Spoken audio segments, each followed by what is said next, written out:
The airport was alive with the bustling energy of morning travelers, dragging luggage and clutching boarding passes as they moved purposefully through the terminal.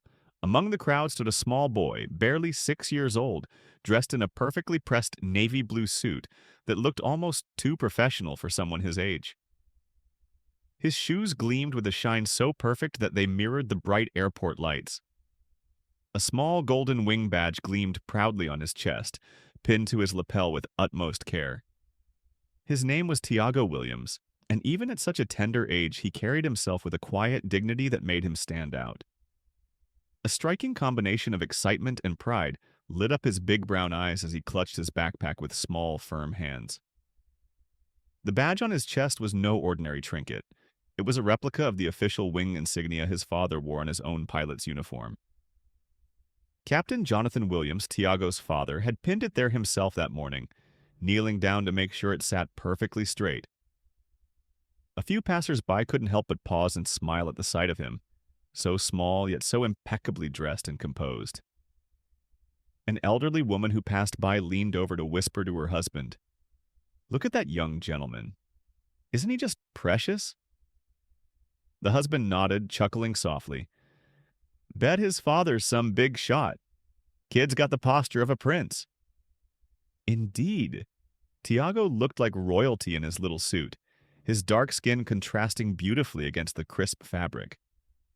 A few more passengers took note, nodding approvingly or offering polite smiles. Some whispered to each other, speculating about who this little boy could possibly be. Just then, Captain Jonathan Williams walked out from a private lounge area, his presence immediately commanding attention. Dressed in his pristine uniform with golden stripes glinting on his shoulders, he looked like he belonged on the cover of a magazine, tall, regal, and full of calm authority. When his eyes landed on Tiago, his stern expression melted into a soft, warm smile. "Ready for your first solo flight, co-pilot?" he asked, his voice both gentle and proud. Tiago's chest swelled as he straightened even more. "Yes, sir," he replied, giving a tiny salute that made his father laugh quietly. Captain Williams knelt down to be on eye level with his son. "Now remember everything we talked about," he said, brushing an imaginary speck off Tiago's shoulder.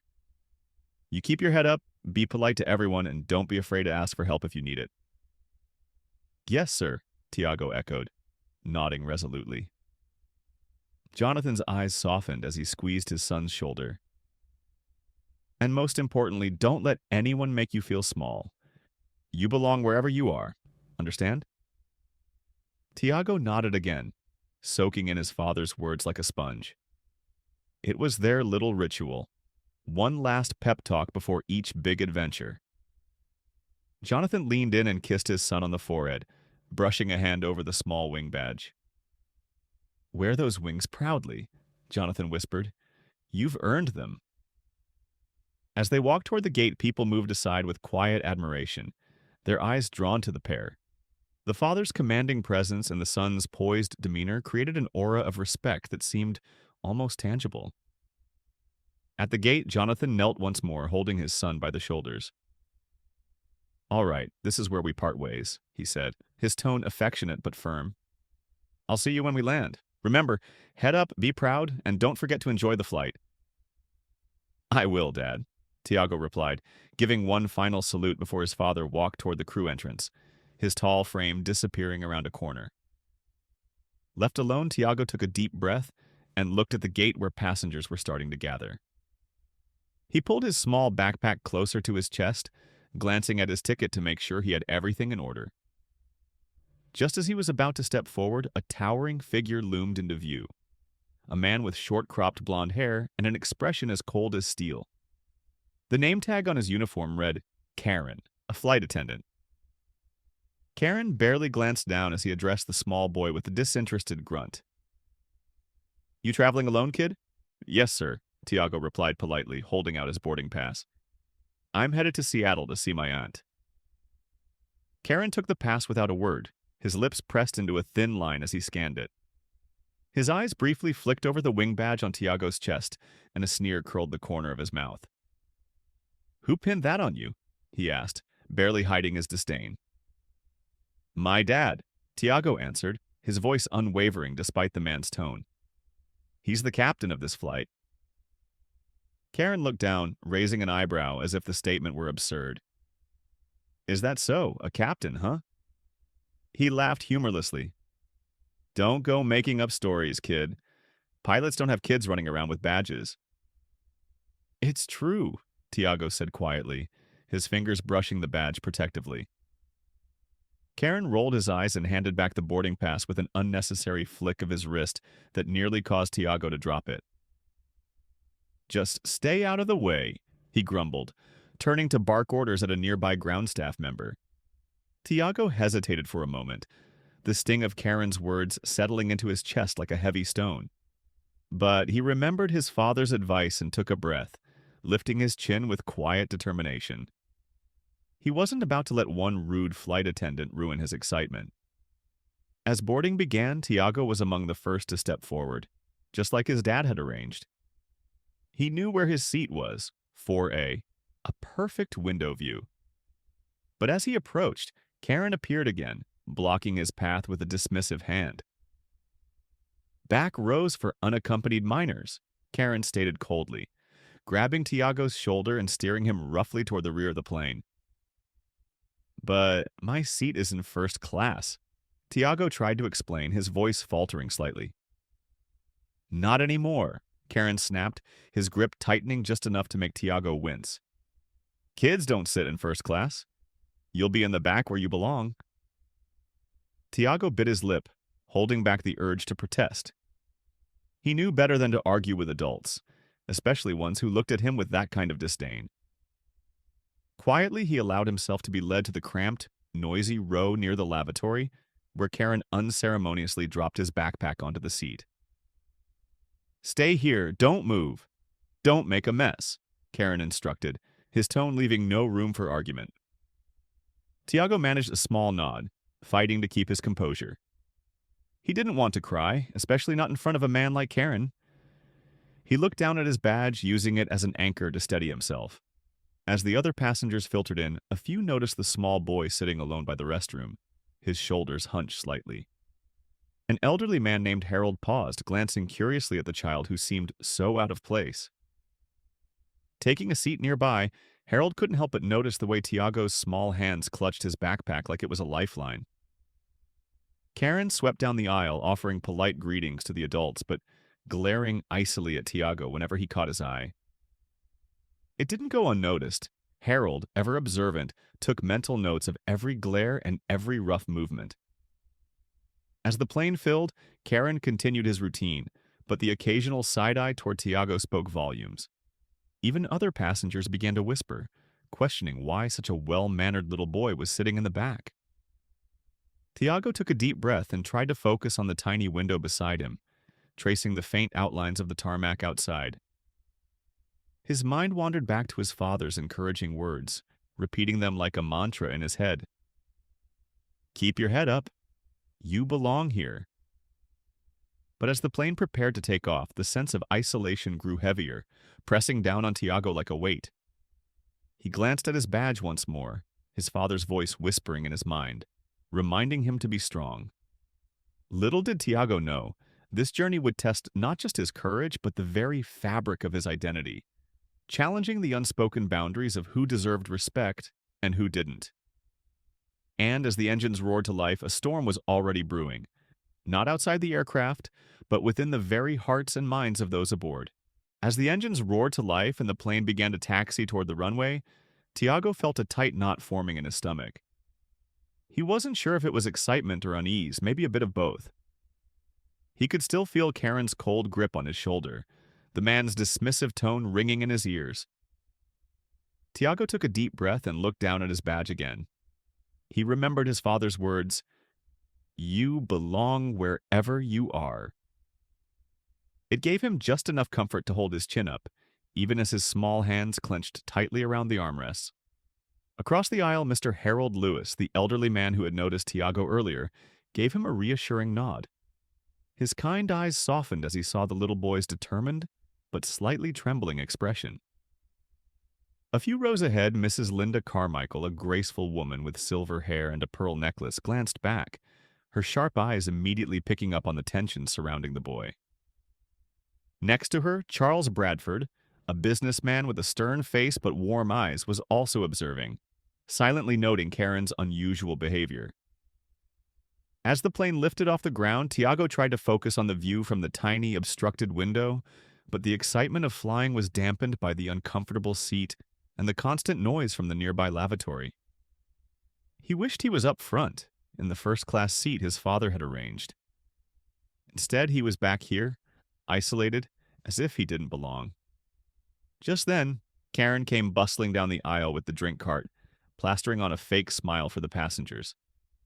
When he reached Tiago's row, his demeanor changed abruptly, his polite tone vanishing like a mask slipping from his face. "What do you want to drink?" Karen asked bluntly, not even bothering to make eye contact. Tiago hesitated, his polite upbringing kicking in despite the cold tone. "May I have apple juice, please?" he asked softly. Karen poured the juice with an exaggerated motion, splashing some over the rim before slamming the cup down on Tiago's tray with a loud thud. A few drops of juice splattered onto Tiago's sleeve. The boy looked down, brushing the wet spot gently, but his hands were shaking. He kept his lips pressed together, determined not to let Karen see him upset. "Next time, speak up," Karen snapped. "I don't have time for mumbling." As Karen moved on, Mr. Lewis cleared his throat and gave Karen a disapproving look, but the flight attendant ignored him completely. Mrs. Carmichael, always poised and dignified, leaned over to her husband and whispered, "Did you see that? He's treating that boy like a nuisance. Unbelievable." Charles, who had been silently observing, leaned across the aisle and gave Tiago a small, encouraging smile. "Don't worry, buddy," he said gently. "Some people just don't know how to be nice." Tiago managed a tiny nod of gratitude, but his heart still felt heavy. He took a small sip of the juice, but the lingering bitterness in his chest made it hard to enjoy. Just as he was settling back, trying to distract himself with his model plane, Karen returned, noticing the small toy on the tray table.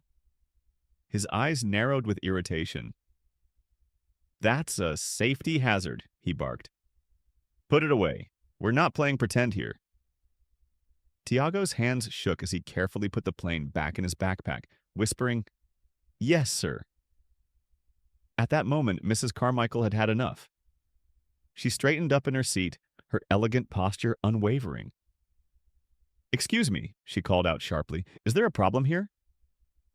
Karen spun around, plastering on a customer service smile. "Not at all, ma'am. Just making sure everything is in order."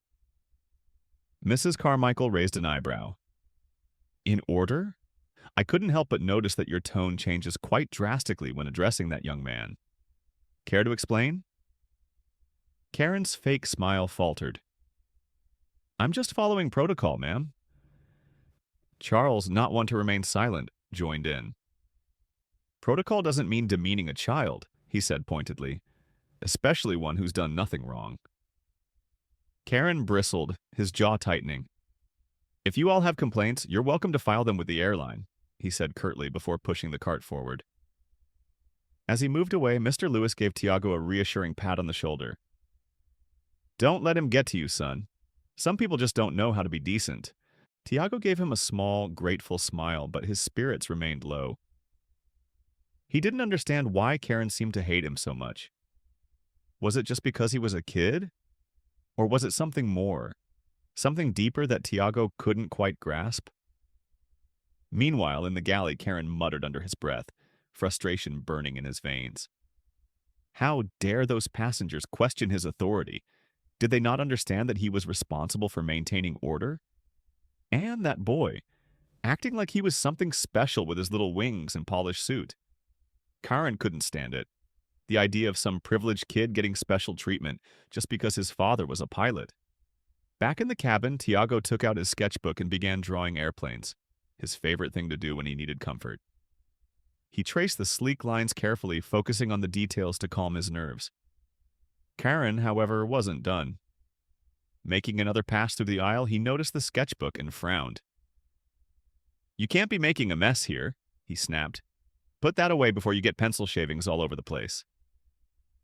Tiago's cheeks flushed red as he quickly closed the sketchbook, mumbling an apology. Mr. Lewis, watching this, gave Karen a withering glare.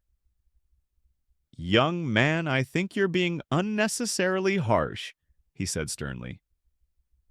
Karen shot him an irritated glance but didn't respond, pretending not to hear. The whispers among the passengers grew louder, some exchanging disbelieving looks. Mrs. Carmichael whispered to Charles, "That boy is nothing but respectful, yet that flight attendant is practically bullying him." Charles nodded, his jaw clenched. "I don't know what his problem is, but it's unacceptable." A few rows ahead, a young mother with a toddler glanced back, clearly having overheard. "That poor kid," she whispered to her husband. "He's just sitting there quietly, not bothering anyone." As tension simmered through the cabin, Tiago couldn't help but feel smaller and smaller, like he was being pushed into an invisible corner where no one wanted him. He clutched his backpack tighter, his small fingers trembling. Suddenly, a commotion broke out near the front of the cabin. One of the older passengers had accidentally spilled their coffee, and Karen rushed over, scolding them loudly for being careless. His voice echoed through the cabin, and several passengers grimaced at the harshness of his tone. While Karen busied himself with the mess, the co-pilot, Sarah Thompson, made her way down the aisle, checking on passengers. Spotting Tiago's tiny frame hunched against the window, she crouched beside him and smiled. "Hey there, co-pilot," she said gently. "You doing all right?" Tiago looked up, his eyes brightening at her kind tone. "Yes, ma'am," he whispered. Sarah noticed the wing badge and her eyes softened. "You know, your dad talks about you all the time," she said with a wink. "Says you're his favorite flight buddy." A smile crept across Tiago's face, and for a moment, the heaviness lifted. "I want to be just like him one day," he admitted shyly. "I have no doubt you will be," Sarah replied warmly.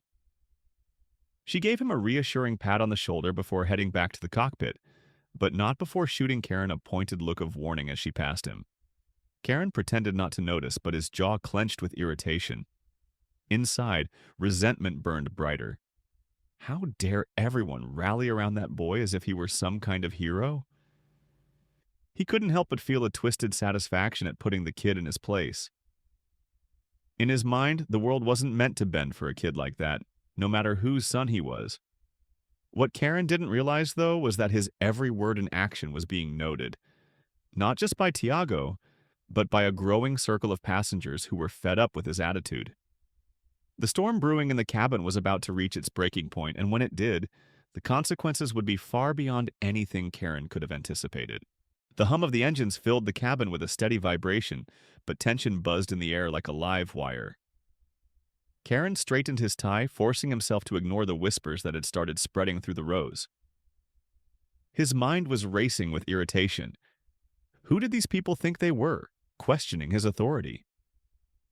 He was the senior flight attendant on this flight, and his word was final. Yet, the more he moved through the aisle, the more he caught snippets of muttered comments. It's 2025 and there are still racists like him? Disgusting behavior, he's just a little boy. That flight attendant should be reported. Karen gritted his teeth, his hands twitching with barely suppressed anger. His ears burned with the weight of the judgment coming from every side. For the first time in his career, he felt exposed, like every eye in the cabin was searing into his back, peeling away the confident veneer he'd built up over the years. He shot a glare at the young mother with the toddler when he overheard her say to her husband, "That poor child must feel awful. He's just being respectful, and that man keeps targeting him." The husband nodded grimly. "Someone needs to do something. This is downright abusive." Karen's lips twisted into a sneer. "They don't understand. They don't get what it's like to deal with kids like him, thinking they can just walk in and act like they own the place." He looked over at Tiago, who was still hunched in his cramped seat, sketchbook clutched in his lap, trying to disappear into the upholstery. Karen's anger swelled at the sight of the boy's tiny form. Acting all innocent, like butter wouldn't melt in his mouth. Karen couldn't shake the feeling that this child was deliberately making him look bad, sitting there with his spotless little suit and those ridiculous wings pretending to be something he wasn't. He marched down the aisle again, pointedly ignoring Mr. Lewis's attempted greeting. The elderly man could sense the growing hostility, his brow furrowing as he followed Karen's path with cautious eyes. As Karen reached Tiago's row, he stopped, towering over the little boy. The power imbalance was almost suffocating, and Tiago instinctively pressed his back against the seat. "Give me that!" Karen barked, snatching the sketchbook from Tiago's lap. Tiago's eyes widened with fear. Please, sir, that's mine." "I said give it to me," Karen snapped, flicking through the pages roughly.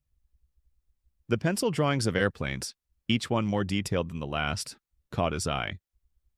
One in particular, a drawing of a large jet with sky-high Airlines emblazoned on the side, made him sneer. He held it up, waving it like evidence of some crime. "You think this is your dad's plane? You think just because you've got some silly badge you belong here?" Karen's voice rose, loud enough for half the cabin to hear. "I'm sick of you acting like some big shot just because your dad's the pilot. Newsflash, kid. Nobody cares." A gasp rippled through the passengers. Mrs. Carmichael turned around in her seat, her jaw dropping in disbelief. Charles, the businessman, stood up halfway, his face etched with outrage. "That's enough," Charles shouted, his voice echoing. "You're way out of line." Karen glared at him, not backing down. "Stay out of this, sir. I'm handling it." "That's not handling, it's bullying," Mrs. Carmichael retorted, her eyes blazing. "He's just a child." Before Karen could respond, a sharp voice cut through the tension. "Sir, I need to see you in the galley, now." It was Sarah Thompson, the co-pilot, her tone calm but unwavering. Karen hesitated, his face contorting with anger and uncertainty, but he knew better than to defy the co-pilot. He threw the sketchbook back onto Tiago's lap, sneering down at him one last time. "Stay in your seat and don't make any more trouble," he hissed before stomping away. Tiago clutched the sketchbook to his chest, fighting the tears welling in his eyes. His hands trembled, and he forced himself to take deep, steady breaths like his father had taught him. "Keep your head up. You belong here." But it was hard, so hard, when the person who was supposed to be taking care of him was the one tearing him down. Sarah led Karen into the galley, her expression stern. She leaned in, keeping her voice low but firm. "What do you think you're doing?" Karen scoffed. "I'm maintaining order. That kid's been disruptive since he boarded." "Disruptive?" Sarah cut him off, her eyes narrowing. "All he's done is sit quietly, help an elderly passenger, and try to enjoy his flight. You're the one causing a scene." Karen's jaw clenched. "Look, I'm just doing my job. These passengers are getting riled up because he's playing the sympathy card." "You're harassing a 6-year-old, Sarah shot back, her voice ice cold. "And every single passenger has noticed." "You're making a fool of yourself, and worse, you're endangering the airline's reputation." "I'm not." Karen started to argue, but Sarah held up a hand to silence him. "Stop. I don't know what your problem is with that boy, but your behavior is unacceptable. If you don't pull yourself together, I'll have no choice but to report you to Captain Williams directly." The mention of the captain's name made Karen's face drain of color. A flicker of fear darted through his eyes, but he quickly masked it with forced confidence. "Fine, I'll tone it down," he muttered, averting his gaze. "See that you do," Sarah replied, her voice clipped. "Because if I hear one more complaint, you're done. Understood?" Karen gave a stiff nod, his mind whirling with conflicting emotions. Anger, humiliation, and a gnawing resentment that refused to fade. As Sarah left the galley, he gritted his teeth. The voices of the passengers' complaints played in his head, over and over. It's 2025 and there are still racists like him? It felt like a knife twisting in his pride, making his skin crawl with rage. They think I'm the problem? That brat's the problem. acting like he's better than everyone else just because his dad's the captain. I'll show them who's really in charge here. With that thought festering in his mind, Karen returned to the cabin, his eyes immediately zeroing in on Tiago. The boy hadn't moved, still clutching his sketchbook like a shield. Karen felt his anger spike again, and this time he couldn't hold back. He stormed up to Tiago's row and pointed down at him, voice low but filled with venom. "Get up, now!" Tiago blinked, looking up with fearful eyes. "Sir?" "I said get up! You're moving! Again!" Karen barked. Terrified and confused, Tiago fumbled to gather his backpack, his small fingers trembling. As he stood up, Karen gripped his arm a bit too tightly and yanked him down the aisle, pushing him toward the very last row at the back of the plane, right next to the emergency exit. The cabin fell silent as passengers watched the outrageous scene unfold, shock and disbelief painted on every face. "This is where you'll sit," Karen growled, shoving Tiago into the cramped seat. "And you'll stay here. No moving, no talking. Just sit and keep your head down." As Karen stalked off, leaving the boy isolated at the very back of the plane, whispers erupted like wildfire. "That's child abuse," someone muttered. "He's lost his mind. Why isn't anyone stopping him?" "I'm reporting this as soon as we land." Back in his seat, Tiago struggled to hold back tears.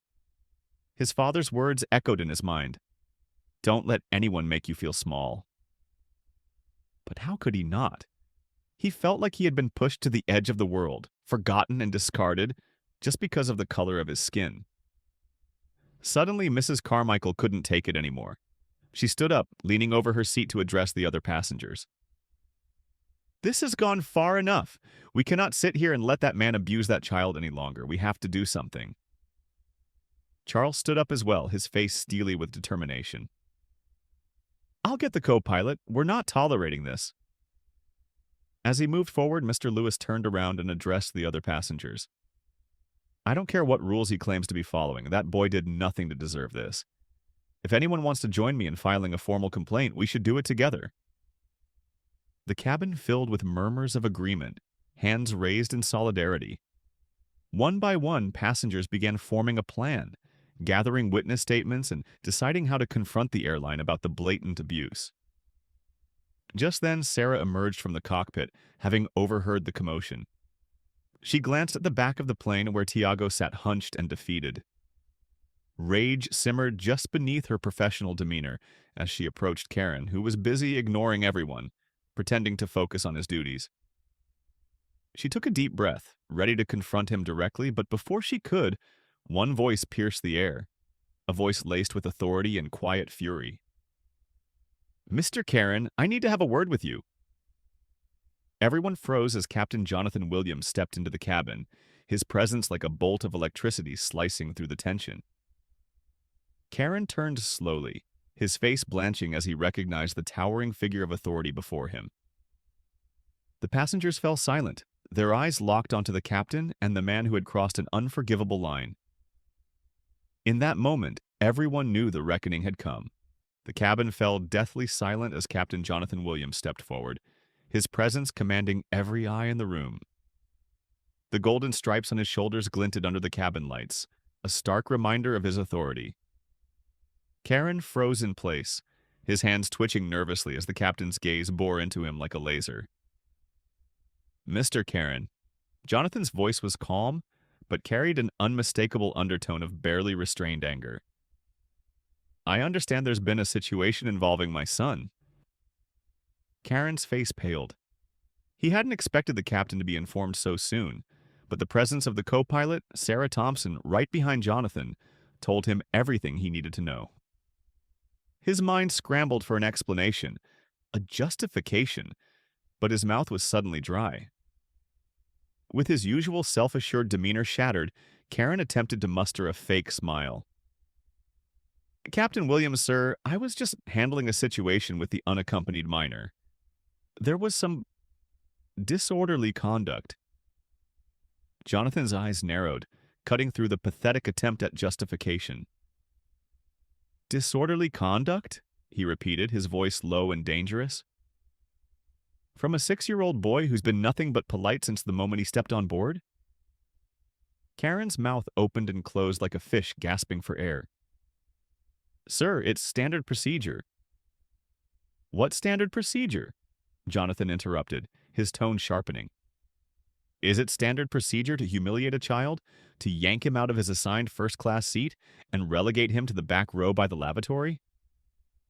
That's not what happened, Karen began, but Jonathan cut him off with a single raised hand. Enough! The word came out like a thunderclap, making Karen flinch. Jonathan glanced around, his gaze sweeping the passengers who were watching with rapt attention. His eyes softened slightly when they landed on Tiago, still huddled in the last row, his small hands clutching his backpack like a lifeline. Jonathan motioned to Sarah, who immediately nodded and moved to Tiago's side, kneeling next to him. She spoke gently, and though her words were soft, the tension in the air eased just a fraction. Captain Williams refocused on Karen. You will explain, right now, why you thought it was appropriate to treat my son. No, not just my son. Any child with such blatant disrespect. Desperation clawed at Karen's throat. He couldn't let this spiral out of control. He had to regain his authority somehow. Sir, he said, trying to sound firm, the child was being disruptive, leaving his seat, making a mess, and causing disturbances to other passengers. I was just enforcing airline policy. A scoff from the nearby seats made Karen glance sharply to his right. It was Mrs. Linda Carmichael, her usually composed face now twisted in pure disdain. That's a lie, she declared boldly. That boy has been nothing but respectful. It's you who has been causing the disturbance, bullying him just because you think he doesn't belong. Murmurs of agreement erupted throughout the cabin, and Karen's confidence took another hit. He looked pleadingly at Jonathan, trying to regain some control. Sir, you know how it is. These kids sometimes think they're special because of their parents' positions. The moment those words left his mouth, Jonathan's face darkened with an intensity that made Karen instinctively step back. I'm warning you, Mr. Karen, Jonathan said through clenched teeth. Choose your next words very carefully. Karen swallowed hard, realizing too late that he had crossed yet another line. But his pride wouldn't let him back down completely. In his mind, he was still justified, still right. He didn't believe for a second that he had done anything wrong. Why should he be punished for putting a spoiled brat in his place? Before he could speak again, Mr. Charles Bradford stood up, his business suit still impeccable despite the long flight. Captain Williams, he addressed the pilot respectfully. I witnessed everything from the start. Your son did absolutely nothing wrong. He was polite, respectful, and kind to other passengers. It was Mr. Karen here who acted in a hostile, unprofessional manner, moving the boy to the back for no reason, handling him roughly and speaking to him like he was a criminal. Jonathan looked at Charles with a calm nod of acknowledgement. Thank you, sir. Your statement will be noted. Karen sputtered. He's exaggerating. That kid was being entitled. Entitled? Snapped Harold Lewis, the elderly man who had befriended Tiago. The only one entitled here is you. You think just because you wear that uniform you can treat a child like garbage? He's done nothing but sit there quietly, and you've been singling him out since the moment he boarded. Others began to chime in, raising their voices with anger and frustration. He made the boy move from first class, called him a liar about his father being the pilot, practically threw his drink at him, even snatched his sketchbook. The testimonies came fast and furious, like a tidal wave crashing against Karen's crumbling defenses. Sweat beaded on his forehead as his mind spun in chaotic loops. He couldn't deny all of it. There were too many witnesses, too many voices against him. Karen glanced around, desperately searching for support, but there was none to be found. Every face turned toward him was either disapproving or outright furious. Jonathan looked back at Sarah, who stood protectively next to Tiago, and gave her a subtle nod. She took a deep breath and addressed the cabin. Ladies and gentlemen, thank you for your cooperation. Please remain seated while we handle this matter.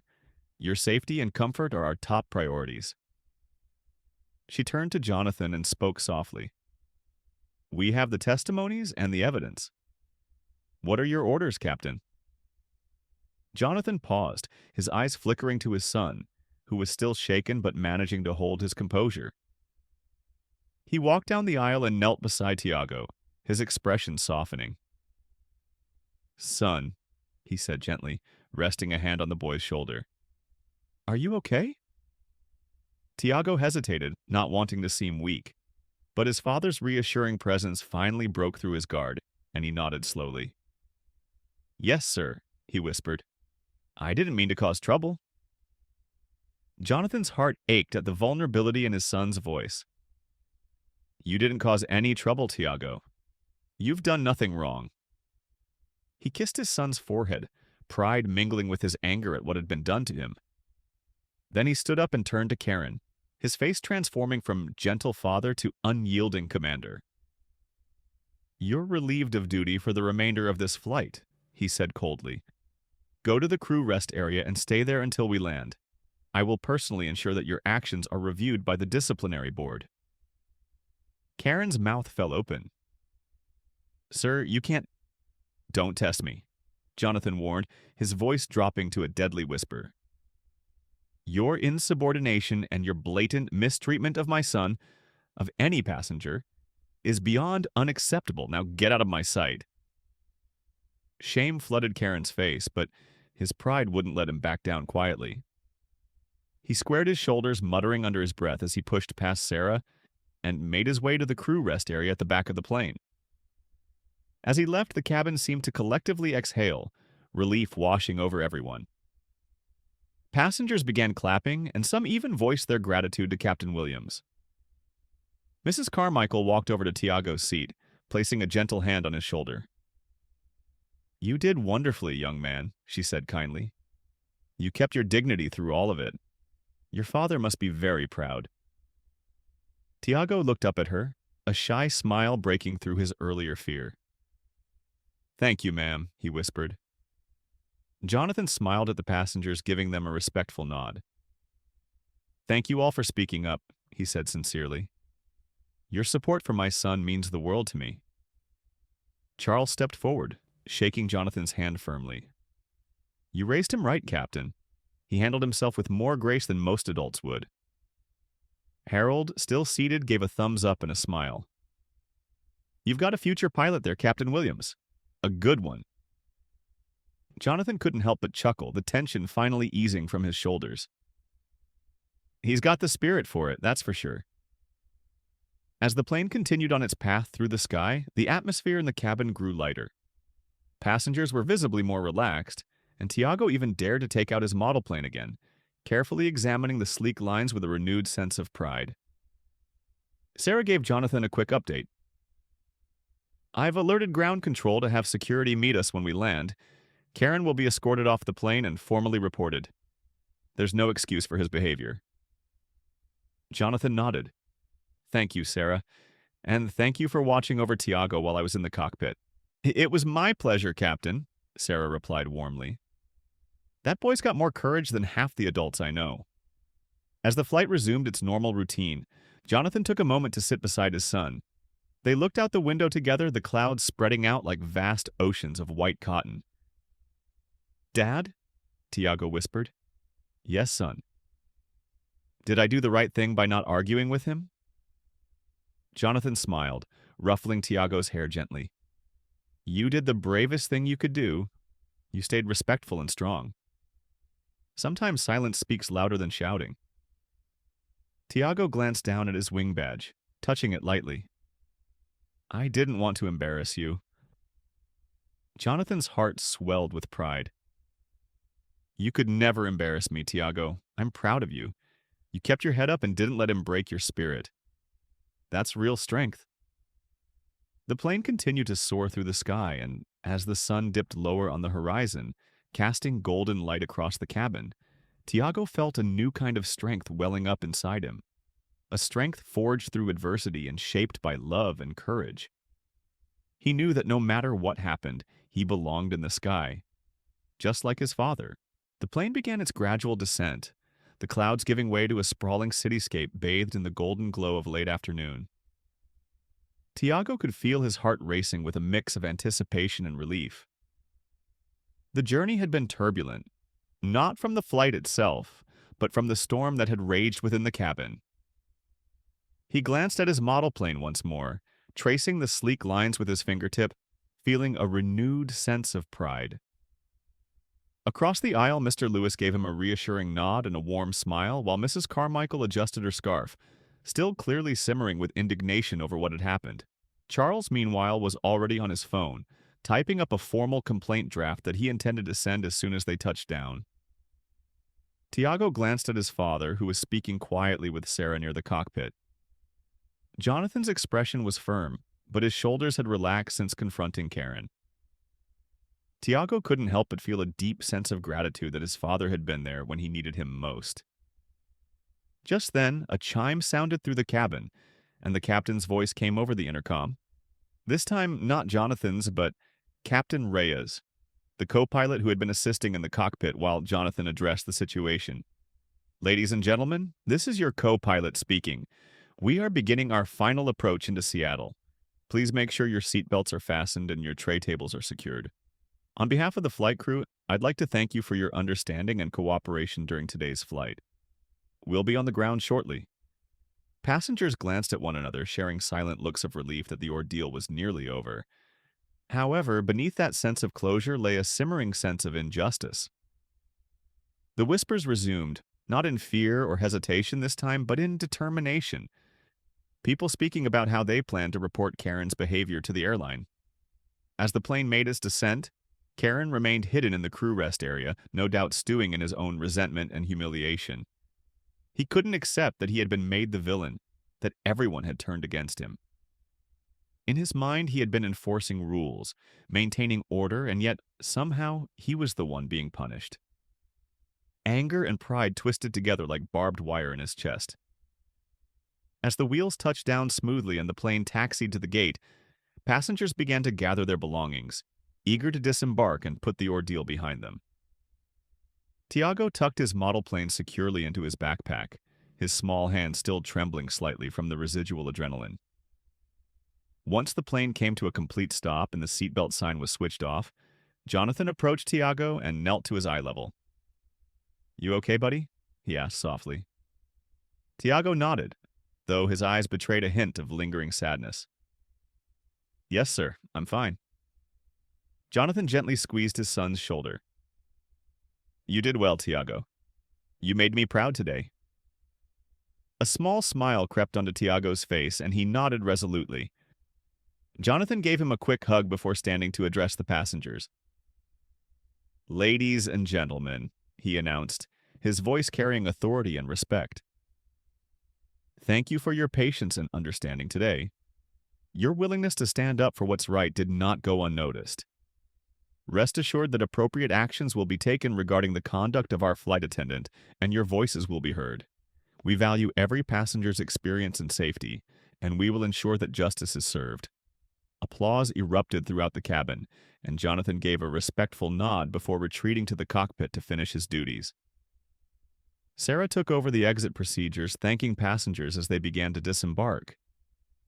As the line moved slowly, Charles paused near Tiago, giving him a gentle pat on the shoulder. "Keep your chin up, young man. You've got the heart of a pilot already." Tiago looked up and smiled, grateful for the encouragement. Mrs. Carmichael gave him a warm hug, whispering, "You're a remarkable boy. Don't let anyone make you feel otherwise." One by one, the passengers filtered out, each casting a final look of support Tiago's way. When it was finally his turn to leave, Sarah knelt down and gave him a high five. "You're tougher than most grown-ups I know," she said with a wink. "Keep that spirit." As Tiago made his way to the exit, he noticed a small commotion near the jet bridge. 2 uniformed security officers were standing by, and beside them was Karen, looking pale and defeated. His once proud stance was now hunched, his shoulders sagging under the weight of impending consequences. Jonathan approached the group, giving Karen a steady look. "You'll be escorted off the premises and placed on suspension pending investigation," Jonathan informed him, his voice devoid of malice but firm and final. Karen's face twisted with a mixture of shame and stubborn resentment. He opened his mouth as if to protest, but one look at Jonathan's unyielding gaze made him falter. The security officers led him away without another word, and as they disappeared down the corridor, Karen couldn't help but feel his world crumbling around him. With Karen gone, Jonathan turned to the gathered passengers who had stayed to witness the outcome. "Thank you once again for standing up for my son," he said earnestly. "Your support made a difference today." A murmur of approval rippled through the group, and as Tiago and his father walked toward the terminal, they were met with soft applause from the remaining passengers. Later that evening, at the airport lounge reserved for crew members, Jonathan sat across from Sarah, the two sharing a quiet cup of coffee. The adrenaline of the day was wearing off, leaving behind a weight of exhaustion. "That was intense," Sarah commented, stirring her drink. "I've never seen a situation escalate like that on board." Jonathan nodded thoughtfully. "I can't fathom what was going through his mind. Karen's always been strict, but this crossed every line." Sarah hesitated, choosing her words carefully. "Do you think it was racial bias?" Jonathan's expression grew somber. "Honestly, I think it played a part. But it wasn't just that. Karen clearly has some deep-seated issues. Issues that he projected onto a little boy just because he didn't fit his narrow view of what a first-class passenger should look like." Sarah sighed. "It's sad, really. But the way Tiago handled it, that kid's got a strength that's rare even in adults." Jonathan smiled faintly. "He gets that from his mom," he admitted. "She always taught him to be proud, no matter what anyone says." Back at the family's home later that night, Tiago sat at the dining table, carefully drawing another plane in his sketchbook. His father walked in, placing a plate of cookies next to him. "What are you working on?" Jonathan asked, peering over his shoulder. Tiago smiled shyly. "A new model. This one's special. It's a plane with wings made of stars." Jonathan raised an eyebrow, impressed by his son's creativity. "You know, that's pretty fitting," he said warmly. "Because you're a star yourself, Tiago. You shine through a tough situation today." Tiago looked up, his eyes filled with curiosity. "Dad, why did Mr. Karen hate me so much?" Jonathan hesitated, carefully considering his response. "Sometimes," he said slowly, "people are afraid of what they don't understand. They see something they're not used to, and instead of trying to learn or appreciate it, they react with anger or hate. It's wrong, but it happens." Tiago nodded thoughtfully. "But I didn't do anything wrong." "No, you didn't," Jonathan said firmly. "And that's why it's so important to keep being yourself. Don't let other people's ignorance change who you are. You keep your head up and stay true to yourself." Tiago smiled, feeling a warm sense of reassurance. "Yes, sir." The aftermath of the incident spread quickly once passengers began sharing their stories on social media. Videos captured by Charles and Mrs. Carmichael went viral, showing Karen's cruel behavior and Tiago's quiet resilience. Comments poured in, condemning Karen's actions and praising Tiago's strength. Sky High Airlines released an official statement apologizing to Tiago and his family, stating that Karen had been suspended and would undergo a thorough review. Captain Jonathan Williams received countless messages of support, and Tiago became an unexpected symbol of strength and dignity. People from all over the country sent messages and gifts, encouraging him to keep following his dreams. One evening, Tiago received a letter from a fellow young aviation enthusiast. Inside was a hand-drawn plane labeled Captain Tiago's Starliner, with a note that read, "Your story inspired me. One day we'll both be pilots, flying through the stars. Keep dreaming big." Jonathan framed the drawing and hung it on Tiago's wall, a reminder that the world still held more good than bad, and that every challenge could be turned into a victory. As Tiago lay in bed that night, looking at the framed drawing, he knew one thing for certain. He would never let anyone take his dream away. And one day, he would be up there in the sky, just like his dad, flying free, Head held high, unshakable and proud. The heart of the sky. Lessons of compassion, justice, and human dignity. In a world striving for progress and equality, the story of little Tiago serves as a powerful reminder of the profound challenges that racial prejudice and discrimination continue to pose. It is a tale not only of struggle but of resilience, kindness, and the unwavering human spirit. At the heart of this story lies a young boy whose innocence and dignity become a mirror reflecting both the ugliness of racism and the transformative power of collective compassion. Through the raw emotions and the confrontations on that turbulent flight, we are left with invaluable lessons about human nature, cultural beauty, and the importance of standing up against injustice. One of the most compelling aspects of this story is the remarkable way in which Tiago, despite his tender age and vulnerability, embodies grace and quiet strength in the face of overt hostility. His upbringing, shaped by the loving guidance of his father, Captain Jonathan Williams, teaches him that respect and dignity are not negotiable. Tiago's demeanor, polite, calm, and resilient, highlights the fundamental lesson that true strength often manifests, not through loud defiance but through unwavering composure and steadfast belief in oneself. In a world where children are often overlooked or dismissed, Tiago's actions remind us that respect should be taught from an early age and nurtured as an essential value. The sharp contrast between Tiago's composed nature and Karen's abrasive hostility serves as a powerful examination of how prejudice can distort one's perception. Karen's actions are rooted in a deep-seated bias, an almost visceral disdain toward a young black child, occupying a space that he deems undeserving. This mindset exposes a harsh truth that even in modern society, preconceived notions of race and worth persist, often simmering beneath the surface until they erupt into harmful actions. Karen's contempt towards Tiago highlights how some individuals allow their prejudices to cloud their humanity, losing sight of compassion and fairness. His actions are not just about enforcing rules, they are a manifestation of his own insecurity and an attempt to assert dominance over someone he perceives as lesser. From Karen's perspective, his actions might have been justified as maintaining order, but they were fundamentally driven by a distorted sense of superiority. It is a stark lesson in how unchecked bias can erode one's moral compass, leading to decisions that violate both professional ethics and basic human decency. The toxic combination of arrogance and prejudice ultimately leads to Karen's downfall, serving as a sobering reminder that power abused is power lost.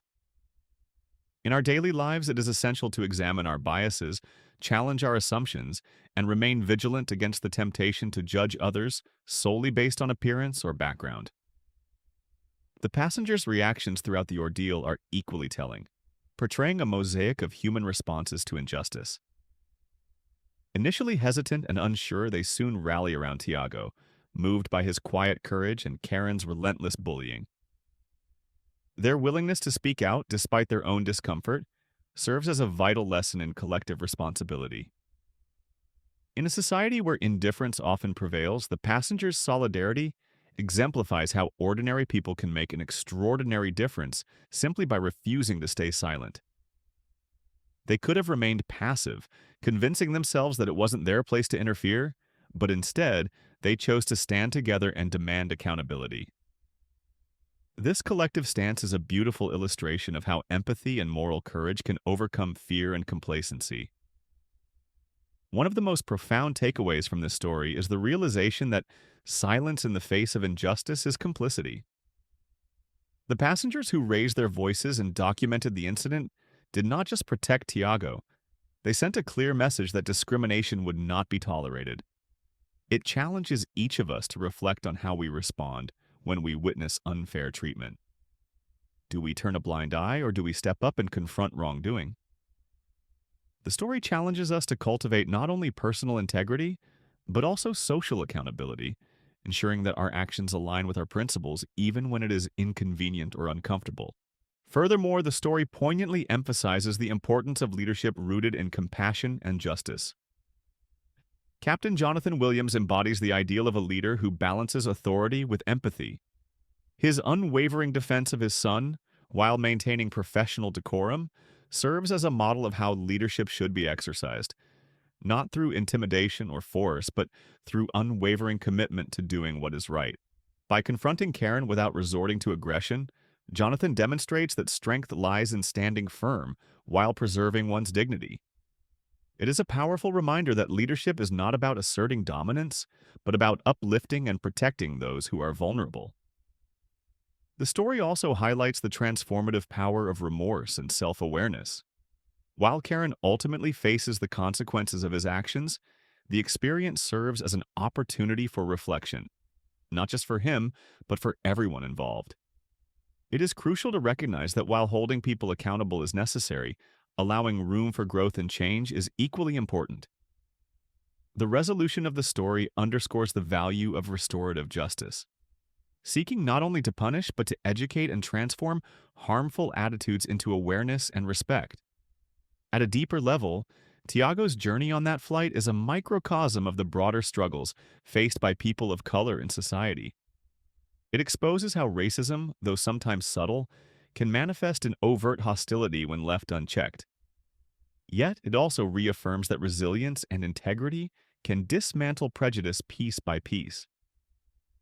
Tiago's unbroken spirit, nurtured by his father's guidance, serves as an enduring symbol of how dignity and self-respect can prevail over hate. It teaches us that the color of one's skin does not dictate one's worth, and that every human being deserves to be treated with kindness and respect. Ultimately, this story is not just a cautionary tale of racism and discrimination. It is a celebration of the human spirit's capacity to rise above hatred. It urges us to confront our own biases, to stand together against injustice, and to choose compassion over contempt. Through Tiago's quiet courage and the passenger's collective resolve, we are reminded that creating a world free of prejudice requires active participation and unwavering commitment. The beauty of culture and human nature lies not in our differences, but in our ability to recognize, respect, and celebrate each other's humanity.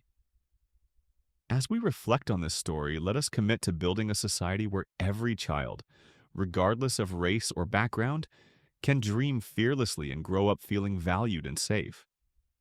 Let us strive to be the voices that stand up for what is right and the hands that reach out to protect the vulnerable.